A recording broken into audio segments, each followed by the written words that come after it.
Pour toutes ces questions, Monsieur le procureur. Bon, si j'ai 2 heures, je vais pouvoir répondre à tout le monde et à tous les sujets, mais je vais essayer de concentrer sur 2 ou 3 sujets qui me paraissent essentiels.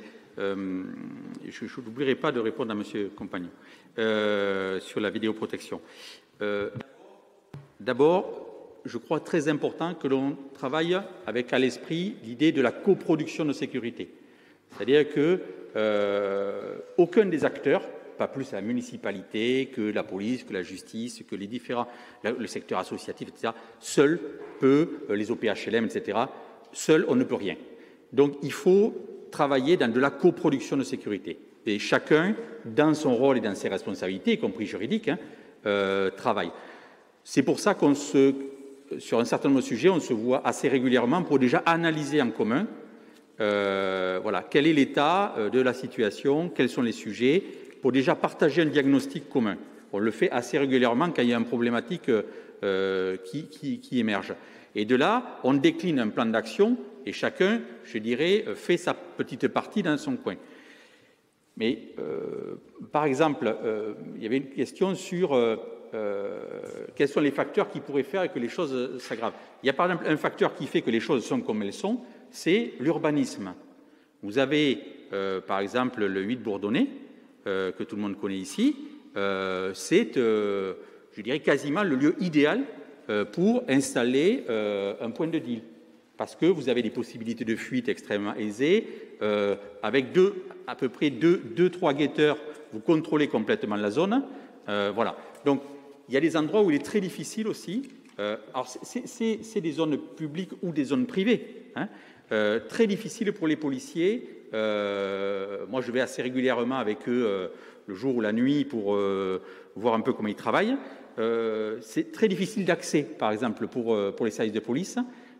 Donc, pour les interpellations, c'est compliqué. Donc, il y a une multitude de facteurs qui doivent être mis en commun si on veut progresser. C'est-à-dire qu'il ne suffit pas d'afficher une détermination, il faut qu'on travaille tous ensemble pour essayer, chacun dans son domaine, de voir à court, moyen ou plus long terme, qu'est-ce qu'on peut faire pour avancer, sur la base d'un diagnostic commun.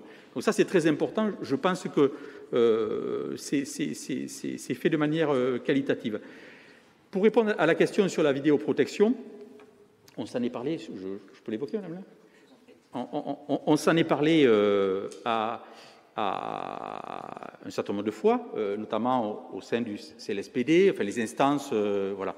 Moi, j'ai dit à madame la maire que mon besoin, et celui des services de police qui mènent les enquêtes, c'est peut-être d'avoir une densification de ce type d'outils, notamment sur le centre-ville. Voilà. Ça ne permet pas de lutter contre tout type de délinquance, soyons clairs. Hein. C'est pas le remède miracle. Vous avez des villes, vous le savez, où il y a une très forte densité de vidéoprotection, et vous pouvez avoir aussi une très forte densité de délinquance. Donc, moi, je ne le perçois pas comme...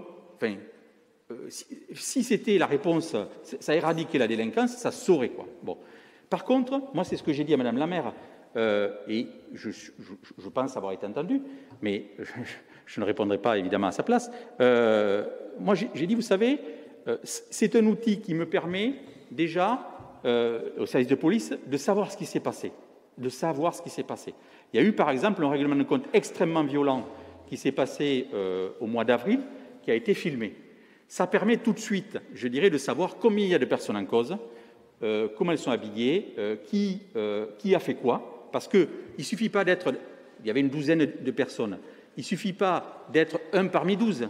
Il y en a qui sont restés à regarder, il y en a qui ont agi, il y en a qui ont agi encore plus, et tout ça doit être précisé. Je dirais, ce n'est pas un tarif de groupe, la justice. Bon.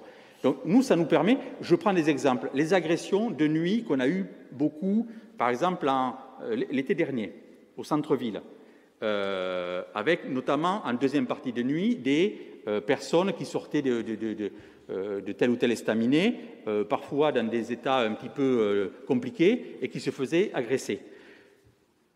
Les propres victimes, les victimes, sont souvent très en difficulté d'expliquer ce qui leur est arrivé, combien il y avait de personnes, comment elles étaient habillées, qui a fait quoi, etc. Parce qu'elles ne sont plus tout à fait en état de l'expliquer, avec des risques d'erreur assez importants.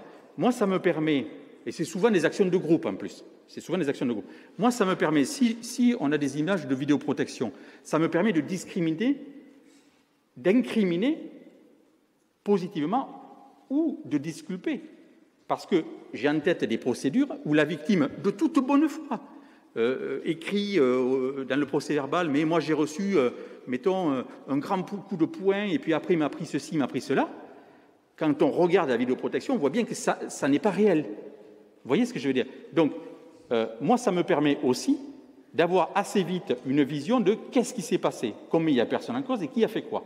Bon, ça permet aussi d'éviter de poursuivre sur la foi de témoignages dont on peut se dire la victime, elle est de bonne foi, elle incrimine telle personne, oui, si, c'est lui, il m'a fait ça, voilà. Alors que des fois, ça n'est pas tout à fait exact. C'est à prendre avec beaucoup de précautions.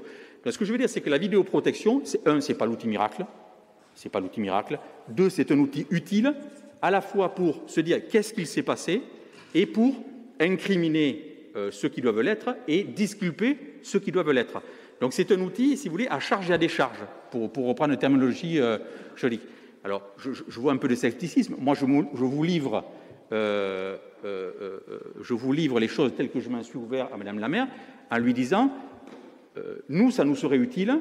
Alors, je n'ai plus le chiffre en tête exact comme il y en avait à ce moment-là, mais j'ai fait cette demande à Madame la maire dans les instances prévues, parce que nous, on estime en disant mais la police nationale peut être, si vous le souhaitez, bien sûr, après c'est des décisions qui ne nous appartiennent pas, chacun a sa responsabilité, la police nationale peut vous aider à analyser où est-ce qu'il faudrait peut-être densifier, parce qu'il y a peut-être des endroits où c'est complètement inutile de le faire. Voilà, il ne s'agit pas d'en mettre partout où ça ne sert à rien, il s'agit d'en mettre là où c'est utile. Voilà. J'ai sans doute oublié de répondre à beaucoup de choses, mais...